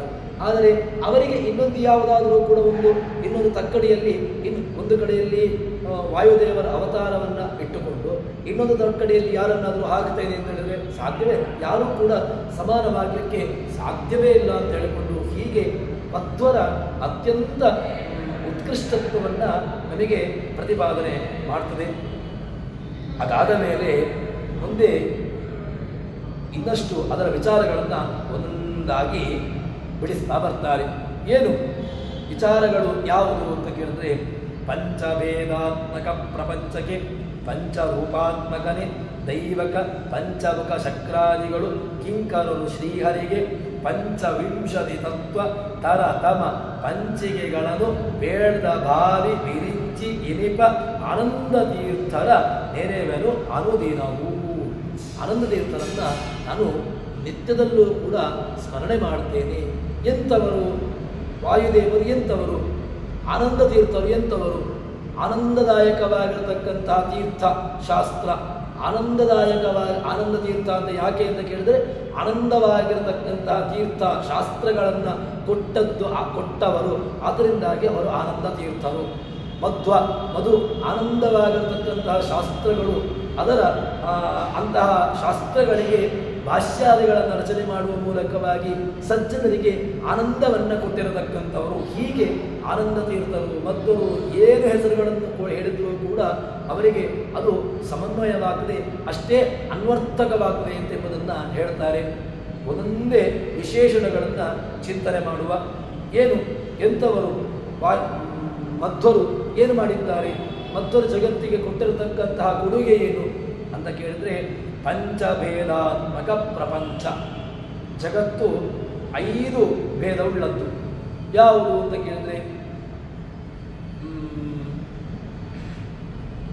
ಒಳ್ಳೆಯ ಜೀವೇಶ್ವರ ವಿದಾಚೈವ ಜಡೇಶ್ವರ ವಿದಾತ ಜೀವಭೇದೋ ಮಿತಶ್ಚೈವ ಜಡಜೀವ ಭೇದತದ ಮಿತಶ್ಚ ಜಡಭೇದೋಯಂ ಪ್ರಪಂಚೋ ವೇದವಂಚಕಃ ತತ್ವನಿರ್ಣಯದ ಮಾತನ್ನು ಇಲ್ಲಿ ಹೇಳ್ತಾರೆ. ಅದಾದ ಮೇಲೆ ತಾತ್ಪರ್ಯ ನಿರ್ಣಯದಲ್ಲೂ ಕೂಡ ಅದರ ವಿಚಾರವನ್ನು ಹೇಳ್ತಾರೆ. ಜೀವೇಶಯೋರ್ ವಿದಾಚೈವ ಜೀವಭೇದ ಪರಸ್ಪರಂ ಜಡೇಶಯೋರ್ ಜಡಾನಾಂಚ ಜಡಜೀವ ವಿದಾತ ಪಂಚಭೇದ ಇವೆ ನಿತ್ಯಾಹ. ಇದು ಇವತ್ತು ಮಾತ್ರ, ನಾಳೆ ಇಲ್ಲ, ನಿತ್ಯ. ಯಾವುದೆಲ್ಲ ಅಂತ ಕೇಳಿದ್ರೆ, ಜೀವ ಈಶ, ಜೀವ ಮತ್ತೆ ಜಡನಿಗೂ ಈಶನಿಗೂ, ಮತ್ತೆ ಜಡಕ್ಕೂ ಜೀವನಿಗೂ, ಹೀಗೆ ಎಲ್ಲ ಭೇದಗಳು ಕೂಡ ಇದು ನಿತ್ಯ. ಇವತ್ತು ಮಾತ್ರ ಮೋಕ್ಷಕ್ಕೆ ಹೋದಾಗಿಲ್ಲ, ಏನಿಲ್ಲ. ಇಲ್ಲಿ ಯಾವ ರೀತಿಯಾಗಿ ಭೇದ ಇದೆಯೋ ಅಲ್ಲಿಯೂ ಕೂಡ ಒಂದೇ. ಇಲ್ಲಿ ನಾವು ಭಗವಂತ ಪರಸ್ಪರ ಜೀವ, ಪರಸ್ಪರ ಜಡ, ಪರಸ್ಪರ ಜೀವ ಪರಮಾತ್ಮ ಯಾವ ರೀತಿಯಾಗಿರತಕ್ಕಂತಹ ಭೇದಗಳನ್ನು ಒಪ್ಪಿಕೊಂಡಿದ್ದೇವೆಯೋ ಎಲ್ಲ ಭೇದಗಳು ಕೂಡ ಅನೂಚಾನವಾಗಿ ಮುಕ್ತಿಯವಸ್ಥೆಯಲ್ಲೂ ಕೂಡ ಇದೆ ಎಂಬುದನ್ನು ತೋರಿಸಿಕೊಟ್ಟಿರತಕ್ಕಂತಹದ್ದು ಈ ಶಾಸ್ತ್ರ. ಇದನ್ನು ಆ ಒಂದು ಏನು ಅವರ ವಿಶೇಷಣವನ್ನು ನಾವು ನೋಡಿದ್ದು. ಪಂಚಭೇದಾತ್ಮಕ ಪ್ರಪಂಚ. ಪಂಚಭೇದಾತ್ಮಕ, ಆತ್ಮಕ ಶಬ್ದಕ್ಕೆ ಅದು ಇರುವಂತಹದ್ದು ಅಂತ ಅರ್ಥ. ಆತ್ಮಕ ಶಬ್ದಕ್ಕೆ ಎಲ್ಲಿ ಇದೆಯೋ ಅದನ್ನು ಆತ್ಮಕ ಶಬ್ದ ಎಂದಾಗಿ ನಾವು ಪ್ರಯೋಗ ಮಾಡ್ತೇವೆ. ಪಂಚಭೇದಾತ್ಮಕವಾಗಿರತಕ್ಕಂತಹ ಜಗತ್ತು ಅಂತ ಒಂದು. ಅದಾದ ಮೇಲೆ ಪಂಚರೂಪಾತ್ಮಕರು ಭಗವಂತನಿಗೆ ಪಂಚರೂಪ ಅಂತ ಅಷ್ಟೇ ಅಲ್ಲ, ನಾವು ಈ ಪಂಚರೂಪಾದಿಗಳನ್ನು ಇಟ್ಟುಕೊಳ್ಳುವ. ಅದು ಯಾವುದು ಅಂತ ಕೇಳಿದ್ರೆ, ಈ ನಾರಾಯಣ ಸಂಕರ್ಷಣಾದಿ ಪಂಚರೂಪಗಳು, ಮತ್ತೆ ಪಂಚಮುಖ ಶಕ್ರಾದಿಗಳು ಕಿಂಕರರು. ಯಾರೆಲ್ಲ? ಇಂದ್ರ, ಶಿವ, ಮತ್ತೆ ರುದ್ರಾದಿಗಳು ಎಲ್ಲರೂ ಕೂಡ ಇವನಿಗೆ ಸೇವಕರು. ಲಕ್ಷ್ಮೀರ್ಯಸ್ಯ ಪರಿಗ್ರಹ ಕಮಲಭೂ ಸೂನು ಕರುತ್ಮ ನೃತಃ ಪೌತ್ರ ಚಂದ್ರವಿಭೂಷಣ ಸುರಗುರು ಶೇಷಶ್ಚ ಶಯ್ಯಾಪುನಃ ಬ್ರಹ್ಮಾಂಡಂ ವರಮಂದಿರಂ ಸುರಗಣ ಯಸ್ಯ ಪ್ರಭೋ ಸೇವಕ ಸತ್ರೈಲೋಕ್ಯ ಕುಟುಂಬ ಬಾಲನವರು ಕುರ್ಯಾತ್ ನಿರ್ಮಂಗಲಂ. ಇದು ಭಗವಂತನ ಕುಟುಂಬ. ಭಗವಂತನ ಕುಟುಂಬದಲ್ಲಿ ಯಾರು? ಬ್ರಹ್ಮಣ ಪಿತರಂ ವಂದೇ ಶಂಕರಸ್ಯ ಪಿತಾಮಹಂ ಶ್ರಿಯಪದಿ ಭಜಂ ನಿತ್ಯಂ ಇಂದ್ರಾದಿ ಪ್ರಪಿತಾಮಹಂ. ಸಂಬಂಧವನ್ನು ಹೇಳಿದಾಗ ಆಯಿತು. ಯಾರೆಲ್ಲ ಸಂಬಂಧ? ಭಗವಂತನಿಗೆ ಸಂಬಂಧಿಕರಿದ್ದಾರೆ. ಯಾರು ಸಂಬಂಧಿಕರು ಅಂತ ಕೇಳಿದ್ರೆ, ಭಗವಂತನಿಗೆ ಬ್ರಹ್ಮಣ ಪಿತರಂ ವಂದೇ, ಬ್ರಹ್ಮನಿಗೆ ತಂದೆ ಭಗವಂತ. ಬ್ರಹ್ಮಣ ಪಿತರಂ ವಂದೇ ಶಂಕರಸ್ಯ ಪಿತಾಮಹ, ರುದ್ರದೇವರಿಗೆ ಭಗವಂತ ಅಜ್ಜನಾಗ್ತಾನೆ. ಶಂಕರಸ್ಯ ಪಿತಾಮಹ ಶ್ರೀಯಪತಿಂ ಅಜಂ, ಶ್ರೀಗೆ ಪತಿಯಾಗಿರ್ತಕ್ಕಂಥವರು, ಆದ್ದರಿಂದಾಗಿ ಶ್ರೀಪತಿ ಅಂತ ಅನಿಸಿಕೊಂಡವರು. ಶ್ರೀಯಪತಿ ಭಜಂ ನಿತ್ಯಂ ಇಂದ್ರಾದಿ ಪ್ರಪಿತಾಮಹಂ, ಇಂದ್ರಾದಿಗಳಿಗೆ ಪ್ರಪಿತಾಮಹ ಸ್ಥಾನದಲ್ಲಿರತಕ್ಕಂಥವನು ಭಗವಂತ. ಇಂತಹ ಭಗವಂತ ಅಂತ ಹೇಳಿಕೊಂಡು ಭಗವಂತನನ್ನು ಕೊಂಡಾಡ್ತಾರೆ. ಇದರಲ್ಲಿ ಹೇಳ್ತಾರೆ, ಪಂಚಮುಖ ಶಕ್ರಾದಿಗಳು ಕಿಂಕರರು, ಅವರು ಸೇವಕರು ಅಂತ ಹೇಳ್ತಾರೆ. ಮತ್ತೆ ಪಂಚವಿಂಶತಿ ತತ್ವ ತರತಮ ಪಂಚಿಕೆಗಳನ್ನು, ಇನ್ನು 25 ತತ್ವಗಳು ಇದೆ. ಯಾವುದೆಲ್ಲ ಅಂತ ಕೇಳಿದ್ರೆ, ಈ ಪಂಚಮುಖ ಶಕ್ರಾದಿಗಳು ಅದು ಈಶಾನ, ತತ್ಪುರುಷ, ಅಘೋರ, ವಾಮದೇವ, ಸತ್ಯೋಜಾತ. ಅದನ್ನೇ ನಮ್ಮ ತತ್ರಸಾರ ಸಂಘದಲ್ಲಿ ಆಚಾರ್ಯರು ಹೇಳುವಾಗ ತೇಯ ಪಂಚಮುಖೋ ರುದ್ರ ಸ್ಫಟಿಕ ಅಮಲಕಾಂತಿಮಾನ್ ವಿದ್ಯುತ್ ಶುಭ್ರ ಅಸುತರಜ ಅಂತ ಹೇಳಿಕೊಂಡು ಆ ರುದ್ರದೇವರ ಚಿಂತನೆಯನ್ನು ನಮಗೆ ಕೊಟ್ಟಿದ್ದಾರೆ. ಈ ಪಂಚವಿಂಶತಿ ತತ್ವ ತಾರತಮ ಪಂಚಿಕೆಗಳನ್ನು ತಾರತಮ್ಯ ಎಂಬುದು ಅದು ಸಿದ್ಧ, ಇಲ್ಲಿಯೂ ಇದೆ. ವಾಸ್ತವಿಕವಾಗಿ ಮುಕ್ತ್ಯವಸ್ಥೆಯಲ್ಲೂ ಕೂಡ ಇದೇ ವ್ಯವಸ್ಥೆ ಅದು ಮುಂದುವರಿಸಿಕೊಂಡು ಹೋಗುವಂತಹದ್ದು ಅಂತ ಹೇಳ್ತಾರೆ. ಇಂತಹ ತರತಮ ಪಂಚಿಕೆಗಳನ್ನು ಭೇದ ಭಾವಿ ವಿರಿಂಚಿ ಮುಂದಿನ ಕಲ್ಪದಲ್ಲಿ ವಿರಿಂಚಿ ಪದವಿಯನ್ನು ಈಗಿನ ವಾಯುದೇವರು ಮುಂದಿನ ಕಲ್ಪದಲ್ಲಿ ಬ್ರಹ್ಮ ಪದವಿಗೆ ಹೋಗ್ತಾರೆ. ವಾಯುದೇವರಿಗೆ ಮೋಕ್ಷ ಇಲ್ಲ, ಈ ಕಲ್ಪ ಮುಗಿದ ಮೇಲೆ ಅವರಿಗೆ ಮೋಕ್ಷ ಏನಿಲ್ಲ. ಅವರು ಈ ವಾಯು ಪದವಿಯಿಂದ ಮುಂದಿನ ಪದವಿಗೆ ಹೋಗ್ತಾರೆ. ಮುಂದಿನ ಪದವಿ ಅದು ಭಾವಿ ವಿರಿಂಚಿ ಪದವಿ, ಅಂದರೆ ಬ್ರಹ್ಮ ಪದವಿಗೆ ತಾವು ಹೋಗ್ತಾರೆ. ಅಂತಹ ಭಾವಿ ವಿರಿಂಚಿ ಎನಿಪ ಆನಂದ ತೀರ್ಥರ, ಇದೇ ಆನಂದ ತೀರ್ಥರು ವಾಯುದೇವರು. ಅಂತಹ ಆನಂದ ತೀರ್ಥರು ಮುಂದಿನ ಕಲ್ಪದಲ್ಲಿ ತಾವು ಬ್ರಹ್ಮ ಪದವಿಯನ್ನು ಅಲಂಕರಿಸಲಿಕ್ಕಿದ್ದಾರೆ. ಅಂತಹ ಆನಂದ ತೀರ್ಥರನ್ನು ನೆನೆವೆ, ಅನುದಿನವೂ ನೆನೆವೆ. ಎಚ್ಚದಲ್ಲೂ ಕೂಡ ನಾನು ಅಂತಹ ಆನಂದ ತೀರ್ಥರನ್ನು ನಾನು ಯೋಚನೆ ಅಂತಹ ಆನಂದ ತೀರ್ಥರನ್ನು, ಮಧ್ವರನ್ನು, ವಾಯುದೇವರನ್ನು ನಾನು ಸ್ತೋತ್ರ ಮಾಡ್ತೇನೆ ಎಂಬುದಾಗಿ ಇಲ್ಲಿ ನಮಗೆ ಜಗನ್ನಾಥದಾಸರು ಹೇಳ್ತಾ ಇದ್ದಾರೆ. ಇಲ್ಲಿ 25 ತತ್ವಗಳನ್ನು ಒಂದು ಯಾವುದೆಲ್ಲ ಅಂತ ಕೇಳಿದಾಗ ಆ ತತ್ವಗಳ ಬಗ್ಗೆ ಅವ್ಯಕ್ತಾದಿ ತತ್ವಗಳನ್ನು ಹೇಳಿದ್ದಾರೆ. ಅವ್ಯಕ್ತ ತತ್ವ, ಅಹಂಕಾರ ತತ್ವ, ಮನಸ್ತತ್ವ, ಮತ್ತು ಇಂದ್ರಿಯಗಳು, ಶಬ್ದಗಳು, ಹೀಗೆ ಒಟ್ಟು 11 ತತ್ವಗಳನ್ನು, ಅದೇ ರೀತಿಯಾಗಿ ಒಟ್ಟಿಗೆ 25 ಈ ತತ್ವಗಳು, ತತ್ವ ಅಭಿಮಾನಿ ದೇವತೆಗಳು, ಇದರ ಬಗ್ಗೆ ವಿಶೇಷವಾಗಿ ನಮಗೆ ಹೇಳಿರ್ತಕ್ಕಂಥದ್ದು.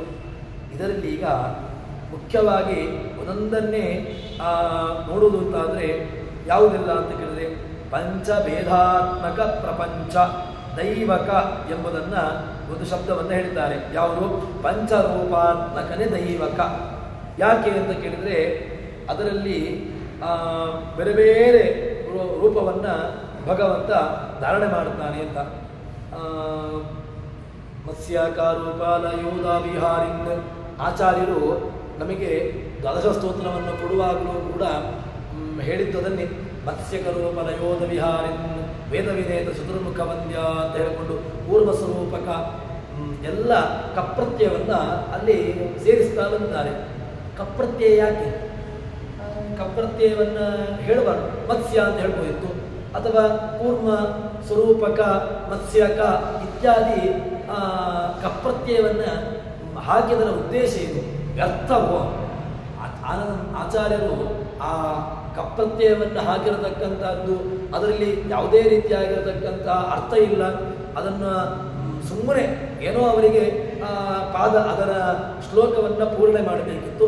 ಅದಕ್ಕೋಸ್ಕರವಾಗಿ ಕಪ್ರತ್ಯಯಗಳನ್ನು, ಚಕಾರವನ್ನು, ತುಂಬ ಕಡೆಗಳಲ್ಲೂ ಕೂಡ ಚಕಾರವನ್ನು ಬಳಸಿದ್ದು ಇದೆ.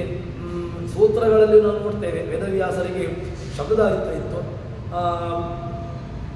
ವಿಕಾರ ಶಬ್ದ ನೇದಿ ಚೇನ್ನ ಪ್ರಾಚುರ್ಯಾತ್, ಅಲ್ಲಿ ಚಕಾರವನ್ನು, ನಕಾರವನ್ನು, ಅದೇ ರೀತಿಯಾಗಿ ತು ಇತ್ಯಾದಿ ಶಬ್ದಗಳನ್ನು ತುಂಬ ಕಡೆಗಳಲ್ಲೂ ಕೂಡ ಪ್ರಯೋಗ ಮಾಡಿದ್ದಾರೆ. ಇದು ನಮ್ಮಲ್ಲಿ ಆಗುವಾಗ ಇದರಲ್ಲಿ ಹೇಳ್ಬೋದು. ಏನು ಅಂತ ಕೇಳಿದ್ರೆ, ಶಬ್ದದಾರಿದ್ರ್ಯ ಇದ್ದರೆ ಇದೆಲ್ಲ ಆಗ್ತದೆ. ನಮಗೆ ಶಬ್ದ ನಮಗೆ ಪಾಠ ಮಾಡುವಂತಹ ಸಂದರ್ಭದಲ್ಲಿ ಅಥವಾ ಯಾವುದೋ ಒಂದು ವಿಚಾರವನ್ನು ಅದನ್ನು ಹೇಳುವಂಥ ಸಂದರ್ಭದಲ್ಲಿ ಶಬ್ದದ ದಾರಿದ್ರ್ಯ ಇದ್ದರೆ ಆವಾಗ ನಾವೇನು ಮಾಡ್ತೇವೆ ಅಂತ ಕೇಳಿದ್ರೆ, ಆ ಶಬ್ದ ದಾರಿದ್ರ್ಯವನ್ನು ತೋರಿಸಿಕೊಡದೇ ಇರಲಿಕ್ಕೆ ಚಕಾರ, ನಕಾರ, ತು ಇತ್ಯಾದಿ ಶಬ್ದಗಳನ್ನು ಸೇರಿಸ್ತಾ ಬರ್ತೇವೆ. ಇದು ಕೂಡ ವೇದವ್ಯಾಸರಿಗೆ, ಅದೇ ರೀತಿಯಾಗಿ ಆಚಾರ್ಯರಿಗೆ ಶಬ್ದದಾರಿದ್ರ್ಯ ಇತ್ತು. ಶಬ್ದದಲ್ಲಿ ಹಿಡಿತಾ ಇರಲಿಲ್ಲ, ಅದಕ್ಕೋಸ್ಕರವಾಗಿ ಚಕಾರಾದಿಗಳನ್ನು ಹೇಳಿದ್ದಾರೆ. ಅಲ್ಲ, ಏನು ಅಂತ ಕೇಳಿದ್ರೆ ದೈವಕ ಎಂಬಂತಹ ಶಬ್ದಕ್ಕೆ ಅರ್ಥವನ್ನು ಹೇಳ್ತಾರೆ. ಅದು ಏನು? ದೈವ, ದೈವವೇ ದೈವಕ, ಅವರೇ. ಅದು ಯಾರು ಅಂತ ಕೇಳಿದ್ರೆ ಆನಂದ ಅವನು ಆನಂದ ಸ್ವರೂಪ ಎಂಬ ಅಂಶವನ್ನು ತೋರಿಸಿಕೊಡಬೇಕಿತ್ತು. ಈ ಇನ್ನೊಂದು ಏನು ಅಂತ ಕೇಳಿದ್ರೆ ಕಪ್ರತ್ಯಯಕ್ಕೆ ಈಶ ಅಂತ ಅರ್ಥ ಬರ್ತದೆ. ಏನು ಒಡೆಯ ಅಂತ, ಸ್ವಾಮಿ ಅಂತ. ಈ ಅರ್ಥವನ್ನು ಕೂಡ ಬ್ರಹ್ಮಾದಿಗಳಿಗೆ ಒಡೆಯ, ಇಡೀ ಜಗತ್ತಿಗೆ ಅಂತಹ ನಿತ್ಯಾನಿತ್ಯ ಜಗತ್ತುಗಳಿಗೆ ಅವನು ಒಡೆಯ. ಮತ್ತೆ ಅವರೆಲ್ಲರೂ ಕೂಡ ಅವನ ದಾಸರು, ಅವನ ಕಿಂಕರರು ಎಂಬುದನ್ನು ತೋರಿಸಿಕೊಡುವುದಕ್ಕೋಸ್ಕರವಾಗಿ ಜಗನ್ನಾಥದಾಸರು ಕಪ್ರತ್ಯಯವನ್ನು ದೈವಕ ಅಂತ ಹೇಳಿದ್ದಾರೆ. ಇದೇ ದೃಷ್ಟಾಂತವನ್ನು ಆಚಾರ್ಯರ ನಮಗೆ ಸೂತ್ರ ಭಾಷೆಯಲ್ಲಿ ಆಗಲಿ ಅಥವಾ ಅವರ ಮಾಡಿರತಕ್ಕಂತಹ ಗ್ರಂಥಗಳಲ್ಲಿ ವಾಸ್ತವಿಕವಾಗಿ ಪ್ರಸಿದ್ಧವಾಗಿ ನಮಗೆ ಈಗ ಅರ್ಥವನ್ನು ನಾವು ನಿತ್ಯದಲ್ಲೂ ಕೂಡ ಪಠಣೆ ಮಾಡತಕ್ಕಂತಹದ್ದು ಭಜ ಸ್ತೋತ್ರಾದಿಗಳು. ಅದರಲ್ಲಿಯೂ ಕೂಡ ನಮಗೆ ಇಂತಹ ಬೇಕಾದಷ್ಟು ಆಚಾರ್ಯರ ಶಬ್ದಗಳು ನಮಗೆ ಸಿಗ್ತವೆ. ಅದಕ್ಕೆ ಏನರ್ಥವನ್ನು ಮಾಡಬೇಕು ಅಂತ ಕೇಳಿದರೆ, ಭಗವಂತನ ಆನಂದವನ್ನು, ಭಗವಂತನಿಗೆ ಆನಂದ ಅದು ಅಷ್ಟಿಷ್ಟಲ್ಲ, ಅದು ಆನಂದ ಸ್ವರೂಪ ಎಂಬುದನ್ನು ಪ್ರತಿಪಾದನೆ ಮಾಡಬೇಕು ಎಂಬುದನ್ನು ತೋರಿಸಿಕೊಡುವುದಕ್ಕೋಸ್ಕರವಾಗಿ ಅಲ್ಲಿ ಕಪ್ರತ್ಯಯ ಇತ್ಯಾದಿಗಳನ್ನೆಲ್ಲ ಕೊಟ್ಟಿದ್ದಾರೆ. ಇನ್ನು ಕಿಂಕರರು ಅಂತ ಹೇಳಿದ್ರೆ ಏನರ್ಥ ಅಂತ ಕೇಳಿದರೆ ಅದನ್ನು ಹೇಳ್ತಾರೆ. ಏನು ಅಂತ ಕೇಳಿದ್ರೆ, ಕಿಂಕರ ಶಬ್ದಕ್ಕೆ ನಮಗೆ ಕಲ್ಪನೆ ಬರುವುದೇನು ಅಂತ ಕೇಳಿದ್ರೆ, ಒಬ್ಬ ಉನ್ನತ ಮಟ್ಟದವ, ಇನ್ನೊಬ್ಬ ಸೇವಕ. ಆ ಸೇವಕನನ್ನು ಎಷ್ಟು ಹೀನಾಯವಾಗಿ ನೋಡಿಕೊಳ್ಳಿಕ್ಕಾದ್ದು ಅಷ್ಟು ಹೀನಾಯವಾಗಿ ನೋಡಿಕೊಳ್ಳುವುದು, ಇಂತಹ ಭಾವನೆಯು ಕಿಂಕರರು ಶಬ್ದಕ್ಕೆ ಭಗವಂತ ಸ್ವಾಮಿ, ಭಗವಂತ ರಾಜ, ಇವರೆಲ್ಲರೂ ಕೂಡ ಕಿಂಕರರು ಅಂತ ಹೇಳಿದರೆ ಭಗವಂತ ಅವರೊಬ್ಬ ಮೇಲ್ಮಟ್ಟದವ, ಇವರೆಲ್ಲರೂ ಕೂಡ ಕೆಳಮಟ್ಟದವರು. ಈ ರಾಜ ತನ್ನ ಸೇವಕರನ್ನ, ಭೃತ್ಯರನ್ನು ಯಾವ ರೀತಿಯಾಗಿ ಕೆಲವು ದುಷ್ಟವಾಗಿರತಕ್ಕಂತಹ ರಾಜರುಗಳು ತಮ್ಮ ಸೇವಕರನ್ನು ತುಂಬ ನಿಕೃಷ್ಟವಾಗಿ, ತುಂಬ ತಾತ್ಸಾರವಾಗಿ ಕಾಣುತ್ತಾರೆ.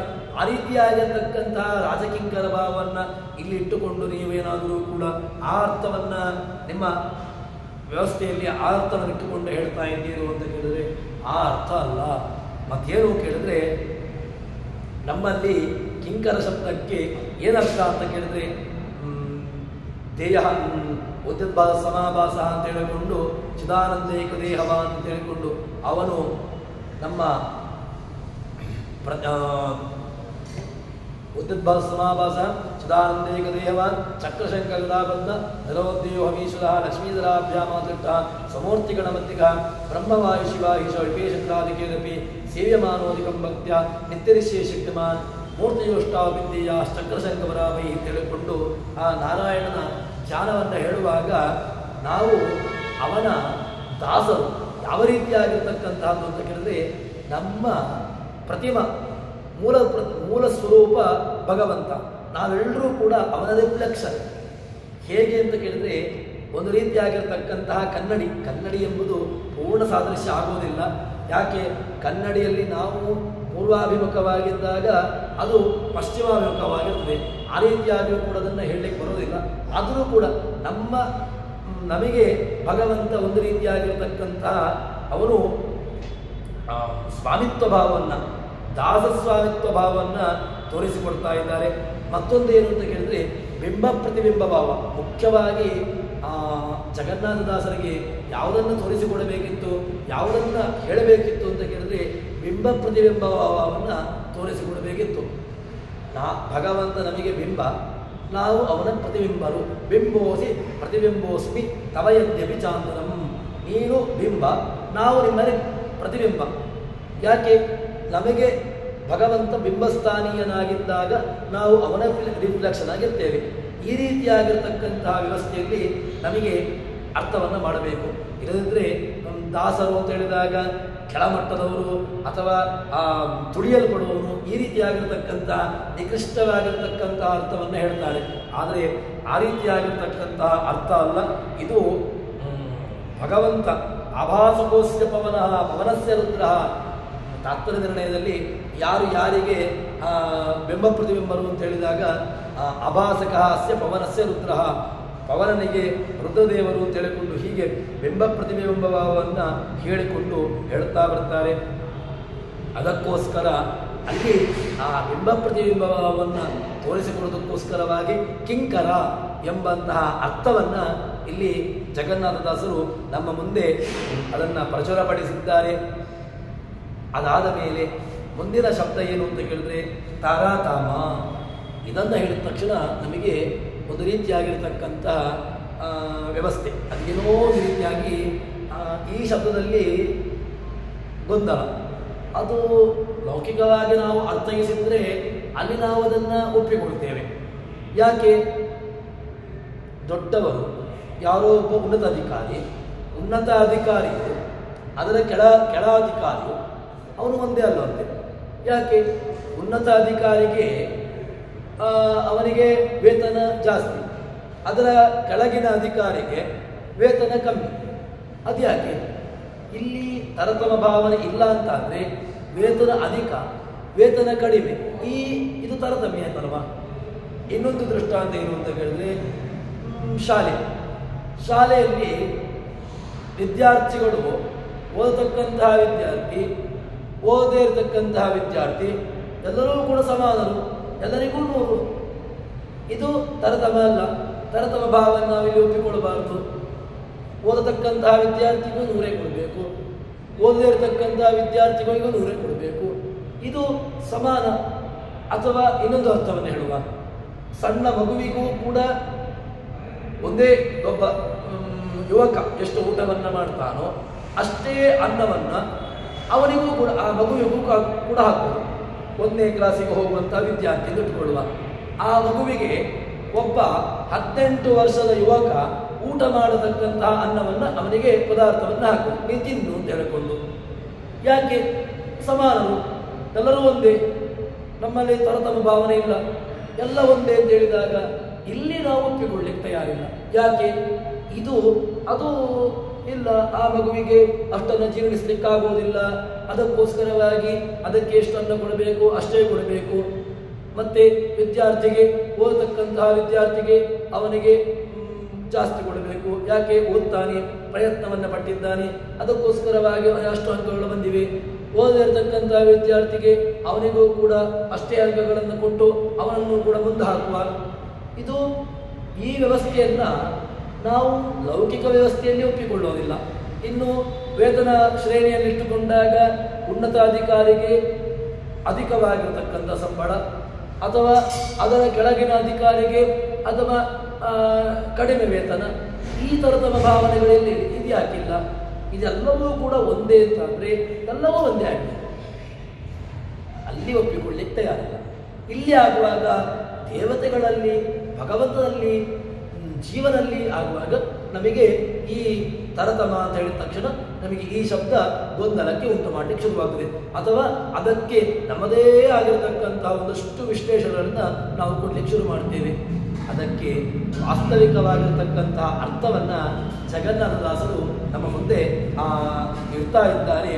ಏನು ತರತಮ ಅಂತ ಕೇಳಿದ್ರೆ ಪದಾರಿಗೆ ಹೇಳಿರತಕ್ಕಂತಹದ್ದು, ಹೇಗೆ ಪಂಚಭೇದಗಳು ನಿತ್ಯವೋ, ಜಗತ್ತು, ಜಡ, ಪರಮಾತ್ಮ, ಜೀವ, ಇದೆಲ್ಲವೂ ಕೂಡ ಪರಸ್ಪರ ಜೀವಗಳಿಗೆ, ಜಡಗಳಿಗೆ, ಜಡ ಪರಮಾತ್ಮನಿಗೆ, ಜಡಕ್ಕೂ ಜೀವ ಪರಮಾತ್ಮನಿಗೆ, ಇದೆಲ್ಲ ಭೇದಗಳು ಯಾವ ರೀತಿಯಾಗಿ ನಾವು ಒಪ್ಪಿಕೊಳ್ತೇವೆಯೋ, ಇದು ಎಷ್ಟು ಸತ್ಯವೋ, ಇದು ಎಷ್ಟು ಅನಾದಿಯೋ, ಅದೇ ರೀತಿಯಾಗಿ ಈ ವ್ಯವಸ್ಥೆಯು ಕೂಡ ತಾರತಮ್ಯ ಅಂತ ಹೇಳಿದ ತಕ್ಷಣ ಮೇಲು ಕೀಳು ಎಂಬಂಥ ಅರ್ಥವನ್ನು ಎಲ್ಲೂ ಕೂಡ ಹೇಳಿಲ್ಲ. ಯಾರೂ ಕೂಡ, ಯಾವ ಪುರಾಣಕಾರರು ಕೂಡ ತರತಮ ಭಾವನಕ್ಕೆ ತರತಮ ಅಂದರೆ ಅರ್ಥ ಏನು ಕೇಳಿದ್ರೆ ಮೇಲು ಕೀಳು ಎಂಬ ಅರ್ಥವನ್ನು ಯಾವ ಕೋಶಕಾರರು ಕೂಡ ಕೊಡಲಿಲ್ಲ. ಮತ್ತೆ ಈ ವ್ಯವಸ್ಥೆ ಏನು ತಾರತಮ್ಯ ಅಂತ ಕೇಳಿದ್ರೆ, ಯಾವನೋ ಒಬ್ಬ ಸರ್ವೋತ್ತಮನಾಗಿರ್ತಕ್ಕಂಥವನಿದ್ದಾನೆ, ಉಳಿದವರು ಎಲ್ಲರೂ ಕೂಡ ಅವನಿಗೆ ಸರಿಯಾಗಿರ್ತಕ್ಕಂತಹ ವ್ಯವಸ್ಥೆಯಲ್ಲಿ ತಾವು ಮುಂದೆ ಹೋಗುವವರು, ತಮ್ಮ ಕಾರ್ಯವನ್ನು ಮಾಡುವವರು ಎಂಬ ಅರ್ಥವನ್ನೇ ಹೇಳಿದ್ದೇ ಹೊರತು ಯಾರೂ ಕೂಡ ಈ ತರತಮ ಭಾವಕ್ಕೆ ಮೇಲು ಕೀಳು ಎಂಬಂತಹ ಅರ್ಥವನ್ನು ಯಾವ ಕೋಶಕಾರರು ಕೂಡ ಕೊಡಲಿಲ್ಲ. ಅದನ್ನು ಹೇಳ್ತಾರೆ. ಇನ್ನೊಂದೇನು ಅಂತ ಕೇಳಿದ್ರೆ, ಸಂಸಾರದಲ್ಲಿಯೂ ಕೂಡ ಈ ಮೇಲೆ ಅಥವಾ ಈ ವ್ಯವಸ್ಥೆ ಇದ್ದೇ ಇದೆ. ಮನೆಯಲ್ಲಿ ತಂದೆ ಇರ್ತಾನೆ, ತಂದೆ ಅವನು ಉತ್ತಮ, ತಂದೆಯ ಮಾತನ್ನು ನಾನು ಯಾಕೆ ಕೇಳಬೇಕು ಅಂತ ಕೇಳಿ, ಇಲ್ಲ ನಾನು ಒಂದೇ, ನನಗೆ ನಾನು ತಂದೆಯೂ ಒಂದೇ, ಯಾಕೆ ತಾರತಮ್ಯ ಇಲ್ಲವೇ ಇಲ್ಲ, ಎಲ್ಲರೂ ಕೂಡ ಒಂದೇ ಆದಮೇಲೆ ತಂದೆಯೂ ಒಂದೇ, ತಾಯಿಯೂ ಒಂದೇ, ಹೆಂಡತಿಯೂ ಎಲ್ಲ ಒಂದೇ. ಹಾಗಾಗಿ ಈ ವ್ಯವಸ್ಥೆಯನ್ನೇ ಬಿಟ್ಟು ಬಿಡುವ ಅಂತ ಹೇಳಿದ್ರೆ ಒಪ್ಪಲಿಕ್ಕಾಗದ ಇಲ್ಲ. ಅದೇ ರೀತಿಯಾಗಿ ಈ ಮೇಲು ಮತ್ತೆ ತರತಮ ಅಂದರೆ ಒಬ್ಬ ಅಧಿಕನಾಗಿರತಕ್ಕಂಥವನಿದ್ದಾನೆ, ಅದು ಭಗವಂತ. ಅವನ ವ್ಯವಸ್ಥೆಯಲ್ಲಿ ಉಳಿದ ಎಲ್ಲ ದೇವತೆಗಳು ತಮ್ಮ ತಮ್ಮ ಕಾರ್ಯವನ್ನು ಮಾಡ್ತಾರೆ. ಭೀಷಾಸ್ಮಾದ್ವಾದ ಪವತೆ ಭೀಷೋದಿತ ಸೂರ್ಯ, ಹೀಗೆ ಎಲ್ಲ ದೇವತೆಗಳು ಕೂಡ ಅವರವರ ಕಾರ್ಯವನ್ನು ಒಬ್ಬ ಮೇಲಿನ ಅಧಿಕಾರಿಯ ಭಯವನ್ನಿಟ್ಟುಕೊಂಡು ಹೇಗೆ ಕೆಳಗಿನ ಅಧಿಕಾರಿಗಳು ತಮ್ಮ ತಮ್ಮ ಕಾರ್ಯವನ್ನು ಮಾಡ್ತಾರೋ ಅದೇ ರೀತಿಯಾಗಿ ಒಬ್ಬ ಸರ್ವೋತ್ತಮ, ಒಬ್ಬ ಸುಪ್ರೀಂ ಭಗವಂತ. ರಾಷ್ಟ್ರಪತಿಯು ರಾಜ್ಯಪಾಲನೆ ಒಂದೇ ಇಲ್ಲ, ರಾಷ್ಟ್ರಪತಿಗೆ ತುಂಬ ಅಧಿಕಾರ ಉಂಟು, ರಾಜ್ಯಪಾಲನೆಗೆ ಕೆಲವು ಅಧಿಕಾರ, ಸೀಮಿತ ಅವಧಿ. ಮುಖ್ಯಮಂತ್ರಿಯು ಪ್ರಧಾನಿಯು ಒಂದೇನ ಇಲ್ಲ, ಮುಖ್ಯಮಂತ್ರಿಗೆ ಸೀಮಿತವಾಗಿರತಕ್ಕಂತಹ ಪರಿಧಿ, ಪ್ರಧಾನಿಗೆ ದೊಡ್ಡ ಪರಿಧಿ. ಇಡೀ ಜಗತ್ತನ್ನು, ಇಡೀ ಭಾರತವನ್ನು ಅಥವಾ ಇಡೀ ಯಾವುದೋ ವ್ಯವಸ್ಥೆಯನ್ನು ನೋಡಿಕೊಳ್ಳತಕ್ಕಂತಹ ವ್ಯವಸ್ಥೆ ಇದು. ಈ ವ್ಯವಸ್ಥೆಯನ್ನು ಲೌಕಿಕವಾಗಿ ನಾವು ದೃಷ್ಟಾಂತವನ್ನು ಕೊಟ್ಟಾಗ ನಮಗಿದು ಅನ್ವಯ ಗೊತ್ತಾಗಿದೆ. ಆದರೆ ಇದು ಈ ವೈದಿಕ ವಿಚಾರಗಳನ್ನು ನಾವು ಅನ್ವಯ ಮಾಡಲಿಕ್ಕೆ ಹೋದಾಗ ನಮಗೆ ಈ ಶಬ್ದಗಳು ಇದೆಲ್ಲವೂ ಕೂಡ ನಮಗೆ ಒಂದು ರೀತಿಯಾಗಿರತಕ್ಕಂತಹ ಗೊಂದಲವನ್ನು ಅಥವಾ ಕಿರಿಕಿರಿಯನ್ನು ಅಥವಾ ಬೇಕು ಅಂತಲೇ ಗೊಂದಲವನ್ನು ಮಾಡಬೇಕು ಅಂತ ಹೇಳಿಕೊಂಡು ಗೊಂದಲವನ್ನು ಸೃಷ್ಟಿ ಮಾಡಿಕೊಂಡು ನಾವು ಕೂತ್ಕೊಂಡು ಬಿಡ್ತೇವೆ. ಅದಕ್ಕೋಸ್ಕರವಾಗಿ ಜಗನ್ನಾಥದಾಸರು ತಮ್ಮ ಪದ್ಯದಲ್ಲಿ ಹೇಳುವಾಗ ತರತಮ ಎಂಬುದು ಇದು ದೇವತೆಗಳಲ್ಲಿಯೂ ಉಂಟು, ದೈತ್ಯರಲ್ಲಿಯೂ ಉಂಟು. ಆಚಾರ್ಯರು ತತ್ವಸಂಖ್ಯಾನ ತತ್ವವಿವೇಕದಲ್ಲಿ ಯಾರನ್ನ ದೈತ್ಯರು, ರಾಕ್ಷಸರು, ಪಿಶಾಚಿಗಳು ಹೀಗೆ ಅವರಲ್ಲಿಯೂ ಕೂಡ ತರತಮ ಭಾವವನ್ನು ಹೇಳ್ತಾರೆ. ದೈತ್ಯರು ಮೇಲೆ, ರಾಕ್ಷಸರು, ಪಿಶಾಚಿಗಳು ಇವರು ಕೆಳಗೆ, ಹೀಗೆ ವ್ಯವಸ್ಥೆಯನ್ನು ಹೇಳ್ತಾರೆ. ಈ ವ್ಯವಸ್ಥೆಯಲ್ಲಿಯೇ ಇರುವಂತಹದ್ದು. ಅದಕ್ಕೋಸ್ಕರವಾಗಿ ಈ ತರತಮ ಅಂದರೆ ಏನಾಯ್ತಲ್ಲಿಗೆ ಪಂಚಭೇದಾತ್ಮಕ ಪ್ರಪಂಚಕ್ಕೆ ಪಂಚರೂಪಾತ್ಮಕನೇ ದೈವಕ ಪಂಚಮುಖ ಶಕ್ರಾದಿಗಳು ಕಿಂಕರರು, ನಿನಗೆ ಕಿಂಕರರಾಗಿದ್ದಾರೆ ಶ್ರೀಹರಿಗೆ. ಪಂಚವಿಂಶತಿ ತತ್ವ ತರತಮ ಪಂಚಿಕೆಗಳನ್ನು ಪೇಳ್ದ ಭಾವಿ ವಿರಿಂಚಿ, ಮುಂದಿನ ವಿರಿಂಚಿ ಪದವಿಯನ್ನು ಅಲಂಕರಿಸತಕ್ಕಂಥವರು ಅಂತಹ ಆನಂದ ತೀರ್ಥರನ್ನ ನೆನೆವೇ, ಅನುದಿನವು ನೆನೆವೇ. ನನ್ನ ನಿತ್ಯದಲ್ಲಿಯೂ ಕೂಡ ಅಂತಹ ಆನಂದ ತೀರ್ಥರನ್ನ, ಅಂತಹ ಆನಂದವನ್ನು ಕೊಡತಕ್ಕಂತಹ ತತ್ವವನ್ನು ನಮಗೆ ಉಳಿಸತಕ್ಕಂತಹ ದೇವರನ್ನ ನಾನು ನಿತ್ಯದಲ್ಲೂ ಕೂಡ ಸ್ತೋತ್ರ ಮಾಡ್ತೇನೆ ಅಂತ ಹೇಳಿಕೊಂಡು ಇಲ್ಲಿ ಹೇಳ್ತಾರೆ. ಮುಂದೆ ರುದ್ರದೇವರ ಸ್ತೋತ್ರವನ್ನ ವಾಮದೇವ ವಿರಿಂಚಿತನಯ ಉಮಾಮನೋಹರ ಉಗ್ರ ದೂರ್ಜಟಿ ಅಂತ ಹೇಳಿಕೊಂಡು ಮುಂದೆ ಅದರ ಸ್ತೋತ್ರವನ್ನ ಜಗನ್ನಾಥದಾಸರು ಮಾಡ್ತಾರೆ. ಅಂತಹ ರುದ್ರದೇವರ ಸ್ತೋತ್ರವನ್ನ ನಾಳೆ ಸೇರಿದಾಗ ನೋಡೋಣ ಅಂತ ಹೇಳುವಲ್ಲಿ ಹರಿಪ್ರಿಯತಾ ಶ್ರೀಕೃಷ್ಣಾರ್ಪಿತಮಸ್ತು. ನಾರಾಯಣ.